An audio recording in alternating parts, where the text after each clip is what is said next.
ono Kalimu birungi nga wangalira mu disitulikiti y'e Mubende amaze ebbanga nga tawanyizibwa ekirwadde kya sukaali n'entunnunsi oba pressure nga byamukwata mu mwaka gwa 2022. Namala emyaka gyali 7 yaliva Kampala nawatandikawo okuba nti bagambe Mubende waliwo okuddagala. Mu kiseera ekyo bannabaala babiri abaali batawanyizibwa obulwadde obwo bo tebasobola kusimatuka olw'okutawanyizibwa okufuna eddagala. Atubuulidde nti ye ekikyamukuumye kwe kugoberera ebiragiro by'abasawo.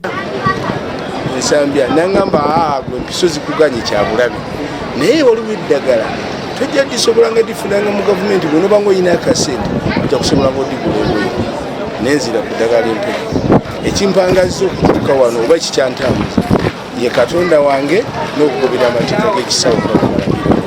Ng'eddagala limaze okuleetebwa mu ddwaliro e Mubende, abantu abatawanyizibwa obulwadde buno beekolamu ekibiina ekibataba ekyaleetera abantu bangi okwettanira eddwaliro nga kati ku ddwaliro lino bakola ku balwadde abasukka mu 2,000. Tuli abalwadde abatali mu kibiina association eziyongedde abalwadde nga bonna 2,333.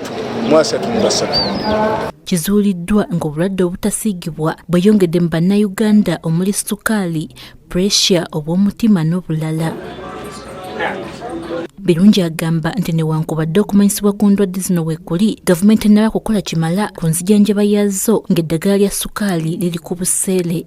Lifuna buli mwezi olw'ensonga y'okuva ewala limalako emitwalo 22,400 eryasoka nasogera mu 27. Kisinziira mu bbanga eddagala oba olisanze mu bbeeyi girimu. Olunaku olwaleero Uganda yeegasse ku nsi yonna okukuza olunaku lw'okwefumintiriza ku ndwadde z'emitima ng'abadde mu disitulikiti y'e Mubende. Amyuka ku lya Uganda Heart Institute Dr. Peter Rabi atubuulidde obubonero omuntu kwalabira nti alwadde omutima. Okusooka otandika okukoowa amangu, otambulako akatono owulira nti tokyalina maanyi, ogenda okulaba nga n'okussa obanga omuntu ava okudduka kubanga omutima omusayi guba tegutambula bulungi, ebigere bitandika okuzimba n'ofuna n'amazzi mu mawuggwe kyebagamba nti omutima gugenze mu mazzi.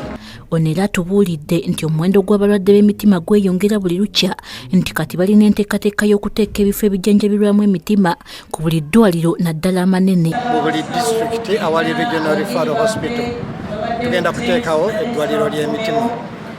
Kwegamba kijja kuyamba abalwadde okuleme kuva mu byalo kujja e Kampala.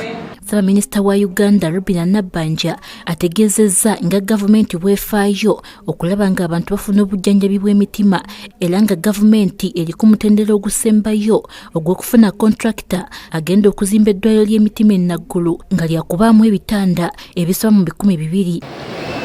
The government of Uganda is committed to supporting this journey of enhancing healthcare services nationwide. We are in the final stages of securing a contractor for the construction of the state-of-the-art heart hospital with a 250-bed capacity.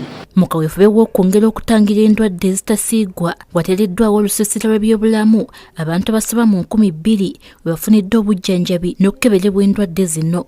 Barbara Nalweso agafeeyo ku Spark TV.